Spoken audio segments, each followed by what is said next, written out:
Yo, selamat datang kembali di WK Channel.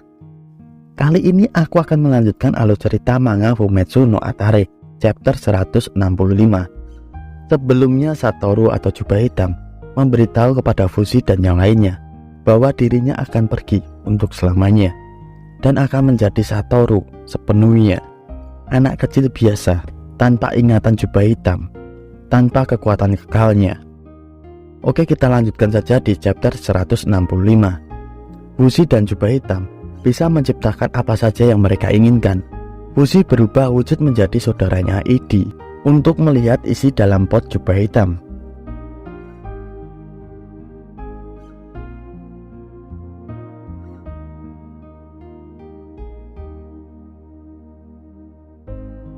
Pada awalnya Jubah Hitam bukan siapapun. Dirinya hanya bisa merasakan sesuatu ini dan sensasi saat ada di sekitar orang lain. Jubah Hitam menghibur dirinya dengan mengubah sensasi dirinya. Tubuhnya terus berevolusi dan memperluas. Mereka berkomunikasi suatu hal ini kepada orang lain dan menerima kehadiran mereka. Di kejadian itu, Jubah Hitam tak ada kata mustahil untuk melakukannya. Waktu yang kekal akan berlalu. Selama hidupnya, Jubah Hitam mengulangi hal itu berulang kali tanpa henti. Perkembangan akhir ini akan terlihat keinginannya. Kemudian timbullah rasa bosan padanya. Dia tak tahu dari mana perasaan ini datang, atau hanya dirinya saja yang mengalami kebosanan ini. Setelah merenungi kembali, sekarang dia berpikir, hal itu hanyalah keserakahannya. Jadi Jubah Hitam memulai proyek baru. Dirinya memutuskan untuk menciptakan surganya sendiri. Dunia yang akan berubah dan berputar sendiri. Jubah Hitam menciptakan hujan salju, badai debu, dan menikmati tontonan para manusia untuk berlari. Dirinya memberi batas pada mereka. Mereka, manusia, memiliki kata dan bertahan hidup. Meski Jubah Hitam berusaha untuk menciptakan dunia sepenuhnya yang berbeda dengan dunianya dulu, tapi para manusia gampang mati dengan cepat. Setelah kematian manusia, daging manusia mengeluarkan bau busuk dan menjadi jelek. Untuk beberapa alasan, manusia lain membungkus mayat manusia yang telah meninggal. Jubah Hitam melihat itu sangat indah.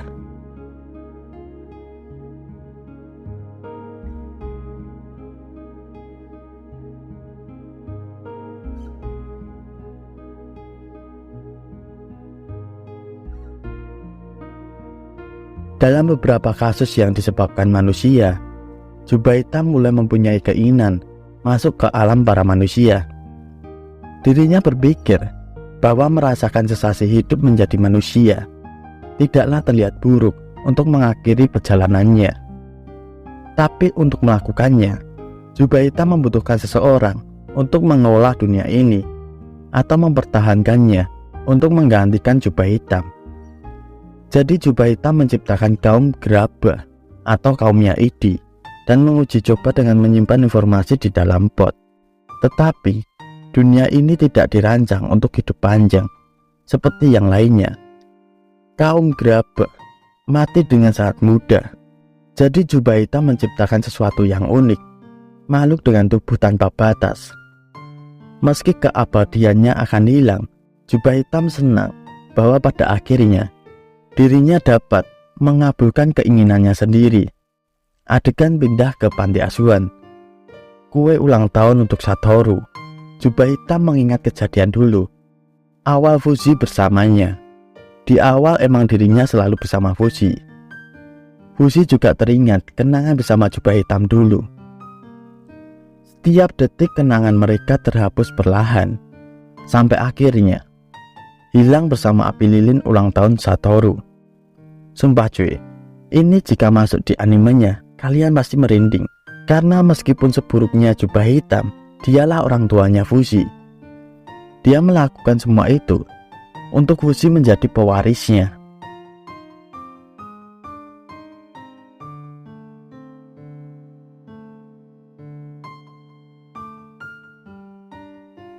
Oke, kita lanjutkan di chapter 166. Pada akhirnya jubah hitam meninggalkan mereka. Tonari yang semakin dewasa tak terima jika perutnya semakin besar. Dia memaksa roknya harus bisa dirinya pakai. Alhasil rok itu sobek. Sedangkan Matt saat ini menangis di pojokan. Tentu saja Fuzi langsung bertanya kepada Matt, kenapa Matt sampai begitu? Matt menjelaskan dirinya mencoba untuk memberi obat rambut supaya menjadi cantik, tapi hasilnya bukan tambah cantik, rambutnya malah seperti sarang burung. Hal itu membuat Fuzi tertawa dan berkata, itu saja. Matt dari menangis menjadi marah karena Fuzi terlihat mengejeknya. Fuzi tidak benar-benar mengerti isi arti pot jubah hitam dari apa yang dia katakan melalui potnya.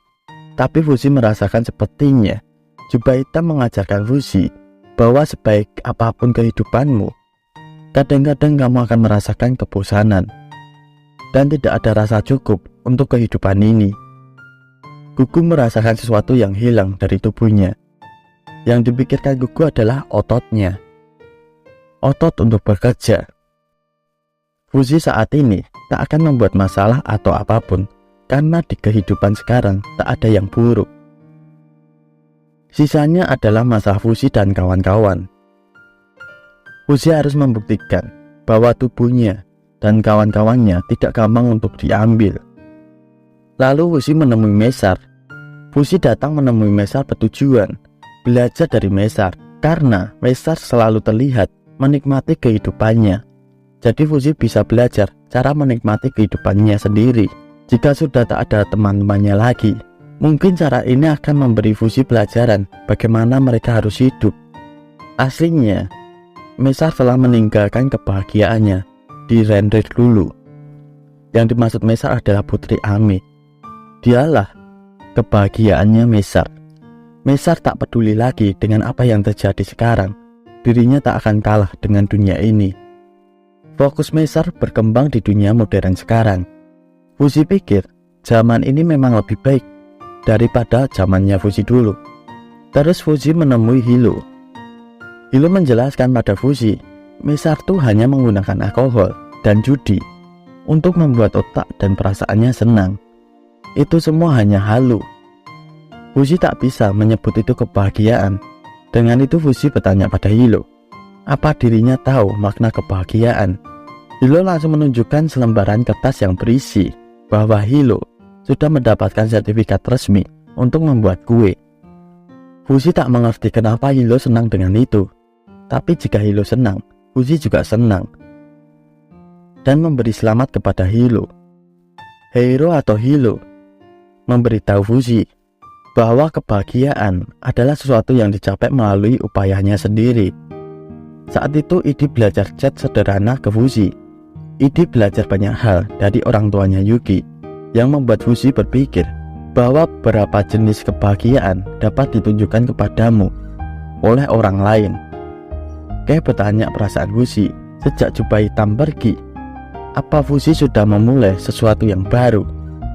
Fuzi menjawab belum, karena dirinya tidak mengerti kehidupan lain seperti ini. Kayak ingin meminta sesuatu pada Fuzi. Jika dirinya mati, meminta Fuzi untuk menghidupkannya kembali. Fuzi meminta Kei tak perlu khawatirkan dirinya, karena jika itu terjadi, Fuzi akan menjadi manusia yang egois, memaksa teman-temannya untuk menemani hidup kekalnya. Bukan itu alasan Kei meminta kehidupannya kembali. Alasan yang benar, Kei tidak ingin kematian menjadi akhirnya. Itulah cara Kei ingin hidup.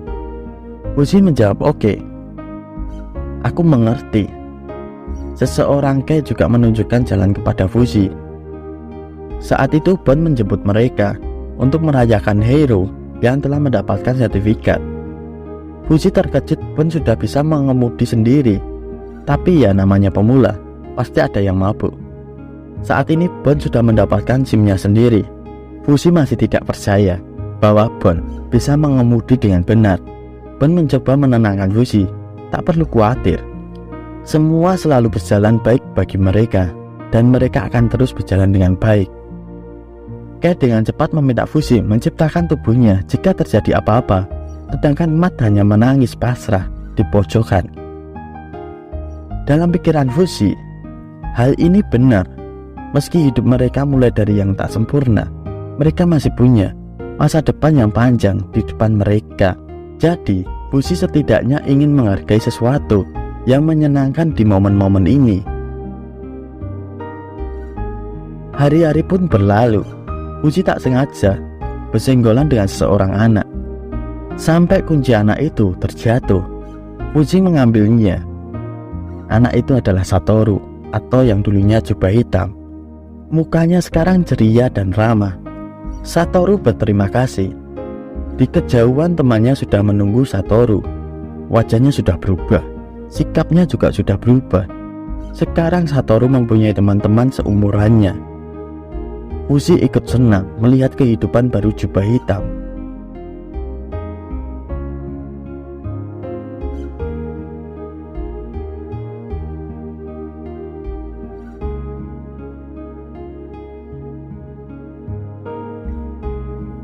Kemudian mereka semua akan tinggal di era ini sampai 60 tahun ke depan.